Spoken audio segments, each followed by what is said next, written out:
What is up, my friends? You are very welcome along to tonight's video. I'm going to be focusing on one topic and one topic only, and that is the twisting of the narrative that has already begun to undermine Jurgen Klopp and Liverpool Football Club at every turn by certain sections of the media.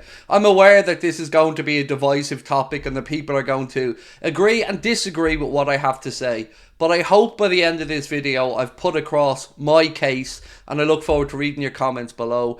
If you enjoy it, please do drop a like on the video, and of course we'd love you to hit that subscribe button.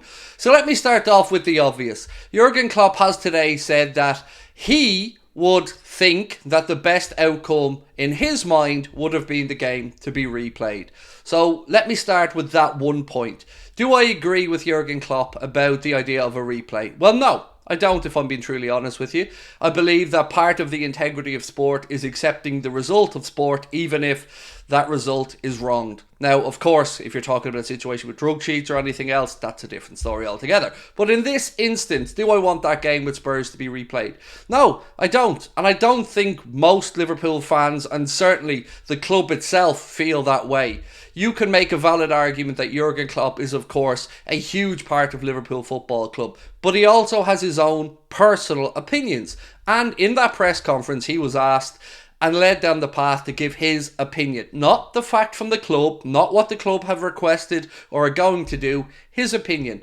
Now, I've seen straight away that Sky Sports have absolutely twisted this and stuck the knife in straight away. Go to the Sky Sports website and you will see an article that says Jurgen Klopp demands a replay. Sky, I ask you sincerely, at what point did Jurgen Klopp demand anything? At what point in that press conference, or in the words that came out of his mouth, did he demand a replay? He was asked his opinion. He gave his opinion. You have every right to disagree with that opinion, but you have no right to twist the narrative and try to undermine Jurgen Klopp, because that's what's happening right now. For me to see the likes of Gary Neville come out again and show that he's a company man, that he's a two-faced clown, that he says one thing and then backtracks very quickly to another. This narrative was being worked upon before Klopp opened his mouth. Before Liverpool Football Club had done or said anything that even mentioned a replay, this narrative was being pushed to undermine Liverpool at every opportunity. Look, my view on this is simple. I wanted this situation to be a catalyst for change in VAR and how games are officiated. And hopefully that's the outcome that we come to. Hopefully over the course of time we get a better system with less mistakes, because there have been numerous ones this season. Yes, this particular incident affected Liverpool Football Club, but if I'm not mistaken, there's been something like 14 or 15 apologies already handed out from the PGMOL for poor officiating. So we need to look at that. That's the fact at play. That's the topic to discuss, not this tribalism which is sneaking back in here very quickly. This anti-Liverpool sentiment from some people. It's clear to see. Look, there are sections of the media who are very London-centric. That's a fact, and I'm not up for debating it, because it's a fact. You look at certain journalists who are already sticking the knife in and look at who they support. Yes, I get it. You want to mock Liverpool. Yes, I get it. You don't like Liverpool. Absolutely fine. But let's stick to the facts here. Let's stick to what the situation requires, which is calm heads and group thinking. Not tribalism, not undermining because you don't like Liverpool or Jurgen Klopp. Look at this as a catalyst for change. It's not going to help when you have people like Sky Sports News twisting the narrative, twisting Jurgen Klopp's words, and for what? To create anger, fume and clicks. It's pathetic. It's the very type of thing they like to try and label at fan channels. Not Sky, opposition fans I mean. They try to undermine us at every opportunity as well, saying that we're all ranting, raving lunatics, that we don't understand the game, that we're not from the city. Everything at every opportunity to undermine. But you know what they're not doing? They're not addressing the situation. They're not addressing the injustices. They're not addressing the mess that is the PGMOL. So rather than trying to undermine Jurgen Klopp, let's sit around the table, have an adult conversation about the game, the officiating of it, the mistakes that constantly get made, and what we as a group, as the stakeholders in this sport, can do about it. That's what should be happening. But of course, it's far easier, isn't it, to twist narratives and to throw Jurgen Klopp under the bus. I'm also want to call out Theo Squires from The Echo for an embarrassing opinion piece that he wrote.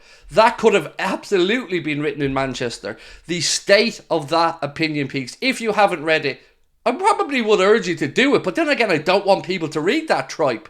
If you haven't had a chance to read it, it's the most self-indulgent piece of nonsense that I've ever had the displeasure of reading.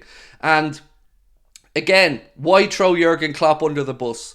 Why again? So the Echo are supposed to be covering Liverpool. The Echo are supposed to be looking after the interests of the city of Liverpool as a Liverpool-centric newspaper, both Everton and Liverpool. That opinion piece from Theo Squires is quite frankly weird. I don't even know where he came up with the narrative, and his whole context was that Liverpool's statement basically rubbishes what Jurgen Klopp has said. Doesn't even make sense, Theo, my man. Doesn't make any sense. So for me, what I'd like to see is opposition fans coming to the table with an open mind. Liverpool aren't looking for special attention. I and most Liverpool fans that I know have no interest in a replay. This has all been about one thing for me and one thing only. A catalyst for change in the game. We want the game to be officiated to the highest standards.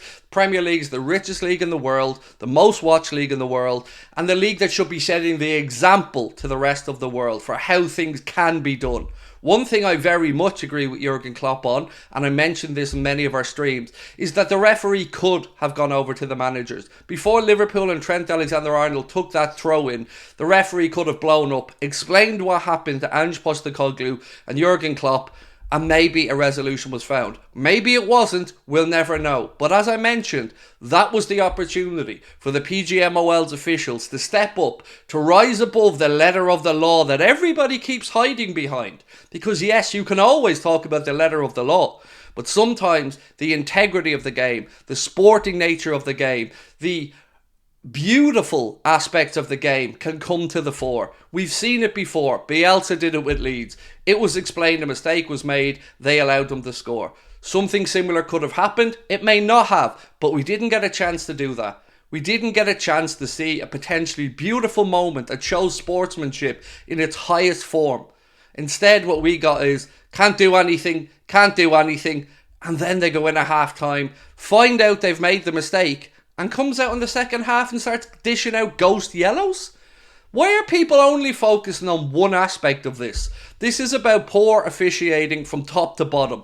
You, whoever you support, will have your own instances, as all of you like to point out, and rightly so, of instances where your club has been very, very wronged by the PGMOL and their officials. So let's have an adult conversation about this. Let's get around the table and find a way to have this as a catalyst for change. Cheap digs, undermining Jurgen Klopp and Liverpool is pathetic. It's again tribalism at its worst. And when tribalism and people like this step up, the wrongdoing continues because it just gets brushed under the carpet. Lessons will be learned. We need change. We deserve change. All of us, no matter your club affiliation.